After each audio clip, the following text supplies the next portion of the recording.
पति, पत्नी और नौकरानी। शीतल और अभिमन्यु की शादी को 5 साल हो चुके थे, लेकिन अभी तक उनका कोई बच्चा नहीं हुआ था।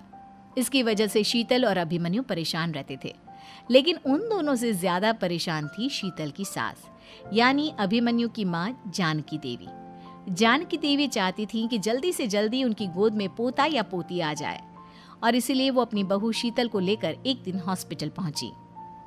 डॉक्टर मैडम, जरा ठीक से चेक करके बताइए ना। कई बड़े बड़े डॉक्टर को दिखाया है, लेकिन मेरी बहू माँ ही नहीं बन पाती। मैंने शीतल को बहुत अच्छे से चेकअप किया है। देखिए, बात यह है कि शीतल के अंदर माँ बनने की कैपेसिटी नहीं है। ये आप क्या कह रही हैं डॉक्टर साहब?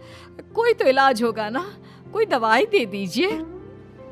देखिए, कुछ प्रॉब्लम ऐसी होती है जिनका कोई ट्रीटमेंट नहीं होता। आई एम सॉरी टू से, लेकिन शीतल कभी माँ नहीं बन सकती, क्योंकि उसके यूट्रस में अंदर से ही कुछ प्रॉब्लम है। घर आने के बाद क्या हुआ माँ? कहाँ लेकर गई थी आप शीतल को? अरे कहाँ लेकर जाती, डॉक्टर मैडम के पास ले गई थी, लेकिन तेरी बीवी तो कभी माँ बन ही नहीं सकती। मम्मी जी, इसमें मेरी क्या गलती? अगर अंदर से कोई प्रॉब्लम है तो उसमें मैं भी कुछ नहीं कर सकती। जानती हूँ, ये बात डॉक्टर के मुंह से सुन चुकी हूँ। अब दोबारा मेरे सामने इस बात का गाना मत गा। अरे माँ, परेशान होने की जरूरत नहीं है, हम सोचते हैं ना कुछ। अरे क्या सोचेगा तू? जब डॉक्टर कह चुका है कि तेरी बीवी माँ नहीं बन सकती, तो बता क्या सोचेगा तू? कहाँ से लाएगा बच्चा? माँ, ये तो मैं भी नहीं जानता। अभिमन्यु, क्यों ना हम अनाथ आश्रम से एक बच्चा गोद ले आए? क्या फर्क पड़ता है बच्चा हमारा हो या गोद लिया हुआ? हाय, बड़ी बातें बनाने वाली। क्या फर्क पड़ता है? अरे क्यों फर्क नहीं पड़ता?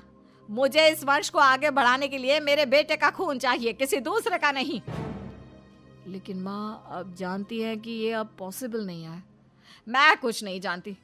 मैं किसी पराये की औलाद को इस घर में अपना पोता या पोती बन के बढ़ता हुआ नहीं देख सकती।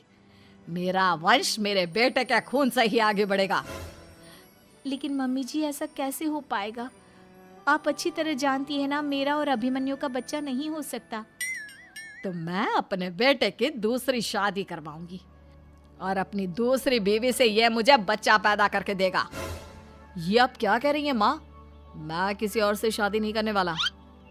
मेरे रहते हुए आप अभिमन्यु की शादी किसी और से करवाएंगी? मम्मी जी, आप ऐसा कैसे कर सकती हैं?